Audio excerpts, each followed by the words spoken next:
ভাই শরবত খাও। আর ছেলে তো আমাদের পছন্দ, ছেলে সরকারি চাকরি। আমি তো বাপ পটকা, আমাদের তো মেয়ে পছন্দ, তো তোমার যদি কিছু জিজ্ঞেস করার থাকে তাহলে তুমি জিজ্ঞেস করে নাও। ঠিক আছে আব্বা, কোন ক্লাসে পড়াশোনা করেছো? মাধ্যমিক পাস। আমি তোমার পছন্দ তো? হুম।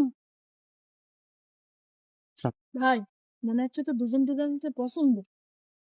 তাহলে ভাই বিয়ের ডেটটা পাকাপাকি করে নেই। হুম। দাঁড়াও আব্বা, কি হলো? মেয়ে একটু কি হয়ে? মেয়ে একটু কালো।